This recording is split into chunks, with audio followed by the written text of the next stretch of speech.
am 17 female, my dad has remarried about a year ago, and it's been hell from the start. I have 2 younger brothers, I work and I often help out with the bills and my 2 younger brothers. I do the exact chores that my father previously gave me. My room is always clean, I do the dishes after dinner, I do the laundry every week, I am in charge of cleaning the kitchen, living room and back patio, as well as taking our trash. So I do what I have to do. But I don't allow my stepmom to try and make me do more things than I already do or try to make major changes in my life. Again, I just do what I need to do so I can go on with my life. I'm just saying this to show that I am a good kid. I can admit that I really do not like my stepmom. My dad won't see it and constantly acts like I'm losing my mind, but my stepmom acts different behind closed doors. I told everyone from the beginning that I do not see her as my mom, I won't be calling her mom. And this change with her and her 4 kids moving into our apartment will not change aspects of my life. I'm not a babysitter, but she constantly disrespects that. I'm not sure why, but she loves trying to punish me, which I don't let her do. Again, I don't need disciplining. I'm just not happy anymore and I'm done putting on a smile to please everyone of overworking myself to feel proud of. So I do what I need to do and everyone can leave me alone. She constantly tries to make me do more than I already do, go as far as to clean her bedroom, bathroom, pick out her kids' clothes, buy them clothes, and gets angry if I say no. The other day she tried coming to me telling me to call off of work to watch her kids. I told her that I won't and I am not a babysitter. Her kids are all twins, 2 of them 14, 2 of them 15. She told me that she wasn't asking me, and if I'm not there I lose my phone, car, and laptop. I pay for all that. I just said I will be going. She said I won't. Don't try arguing because my dad will put me in check. All I said was we'll see. So like I said, I went to work. I left the kids there, made them some food, and left. And she was pissed, vein popping out of her forehead, pissed. She started yelling at me, trying to take all of my stuff, but I kept them in my room and told her that I said I would not and she shouldn't be surprised. She got mad, saying why I was incompetent to even babysit a couple of kids, and she can't wait till I turn 18 to kick me out. I agreed, and she got even more mad and tried saying I will be coming straight home from school. At this point I just accused her of being a sadist and thriving off of watching people suffer. Argument was over. I went where I needed to, did what I needed to. But my dad and her have given me the silent treatment and won't even leave dinner there for me. I want to point out me and my brother have 2 different fathers. I lost my father last year to cancer. He left me 90% of his stuff, including his family home that was left to him by his dad. It's been in their family for over 100 years. My brother and my dad didn't have a relationship, but he did leave him $10K. My mom was pissed at the will reading, but since she got $10K she couldn't do anything about it. For the past year me and her live okay together. She went on acting like it was her house like before, which I had no problem with, till in May my brother and his girlfriend moved in without even asking me. They're messy, entitled, and rude. I told them in July I want them out by September because they don't pay for anything nor wash a dish. In August they announced they were pregnant and my sil smugly said, "Guess we won't be moving out now." It didn't go down well, but when I told them I wanted them out, my mom and brother basically laughed in my face. Well, the past few months have been hell. They become worse than before, and my mom enables it, then demands me to treat my sil like a princess because she's pregnant. I once had to wait outside McDonald's till they opened to get her a McMuffin. Well, here where I may be the asshole. Because my sil is pregnant, she eats everything she sees, like the cupcakes my friend made me for my birthday. She ate all 6, didn't even get to try them. I can't even make my lunch the night before because when I go to get it, it will be gone. She'll have a smug look on her face while rubbing her belly, then laugh and say, "I couldn't help myself, blame the baby."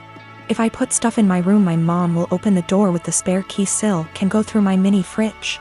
Well, a week ago I was running late to collage. I didn't have time for my breakfast or to make lunch, and I had to go to work straight after, so all I had that day was a bar of chocolate. When I got home I was starving. I made myself dinner. While it was cooling down I went to use the bathroom.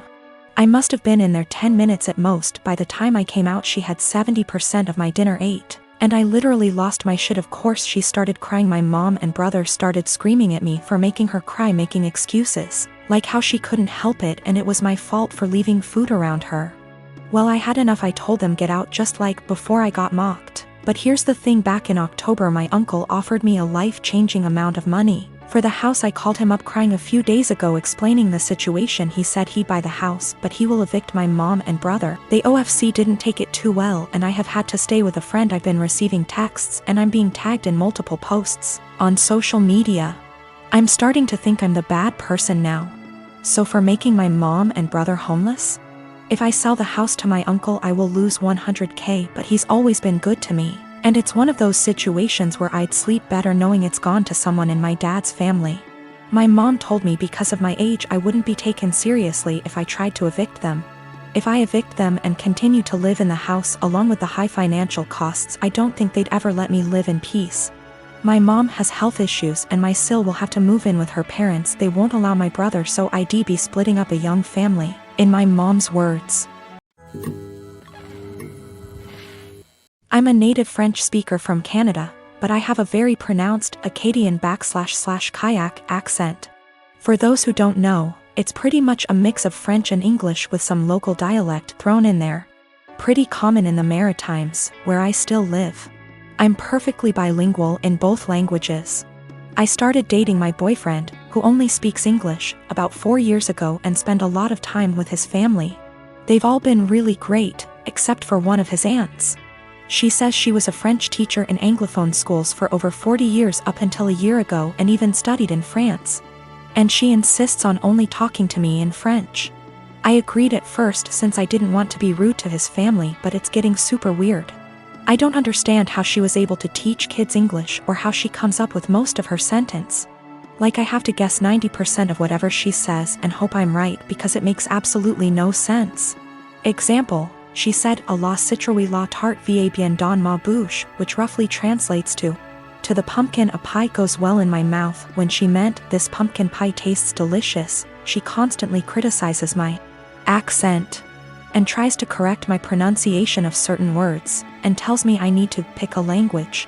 When I accidentally say something in Kayak, speaking proper Francais standard is actually getting harder for me since I've been only studying / working in English.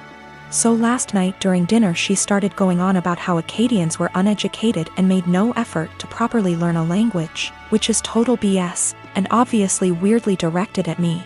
For the rest of the night I stopped guessing what she was trying to say to me in French, acting like I didn't understand anything, and started correcting her as well, which was pretty much every single sentence she said. I wasn't trying to be rude or aggressive about it, but after a while she gave up on the French and ignored me for the rest of the night. Turns out she was super pissed and told everyone I was trying to embarrass her in front of everyone. Looking back, I think I might have taken it too far by not stopping after 2 to 3 sentences, and I feel bad. My boyfriend said I was being while his mom said she probably deserved it. Forgot to mention that I told her a few years ago that it's hard for me to fully speak proper French as I spoke Kayak all my life. Tried to explain Acadian culture, she wasn't having it, surprise, and she stopped for a while but is now doing it again. Dan and I have been married for 3 years and 8 months ago welcomed our amazing son into the world. He was very planned and wanted, and motherhood had been transformative for me. I was able to take for 1/2 months maternity leave before going back to work. Without going into too many details, we both work white-collar jobs that require professional attire. A normal workday look for me is a skirt or pair of slacks, a silk blouse, pumps or boots depending on the weather, but always with a heel because I'm 5'0", maybe a blazer if I have a big meeting. Dan wears a suit almost every day. I also style my hair and do some makeup for work every day. This is what I wore before our son was born and what I continue to wear. Dan and I are pretty even in sharing parenting duties. I tend to take mornings because I'm more of a morning person than Dan.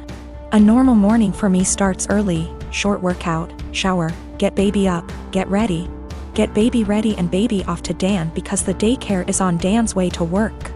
I'm normally dressed at the tail end of this process, but I keep my robe on over my clothes in case my son wants to give my outfit something to remember him by on our way out the door. For the last month or so, Dan has been more irritable than normal in the morning. There have been side comments if he gets up and I'm drying my hair or getting dressed. Basically, if I'm not 100% focused on my son in the AM. Our son is happy playing and supervised, so I just chalked it up to morning moodiness, but it's been getting worse. Last night, I brought it up in what I thought was a neutral, non-confrontational way. Basically, his answer was this: his mom was 100% a mom after her kids were born. She gained a fair amount of weight after she had kids and never tried to lose it. She wore sweatpants every day and works a job where she wears a uniform, so if she wasn't in her work uniform she was in sweats and a t-shirt. She never did her hair or makeup. Her entire identity was being a mom, and she shared with me how hard it was to watch her kids start their own lives. Dan thinks I don't care about our son as much as he does since I worked on losing the baby weight and still put effort into my appearance. I feel like keeping this part of my identity actually helps me be a better mother. I love my son, but I'm still me and I still have the things I like to do. Dressing well, my identity actually helps me be a better mother. I love my son, but I'm still me and I still have the things I like to do. Dressing well, blowing out my hair and doing my makeup are therapeutic to me. Now that being said, my son is my life, and if I knew that not doing those things but guarantee him a happy, healthy life, I would stop immediately. I told Dan that my son and I have our morning routine and he gets lots of time and attention before I go to the office. Dan said he wasn't looking to fight, but he just wanted me to think about my priorities and my time management.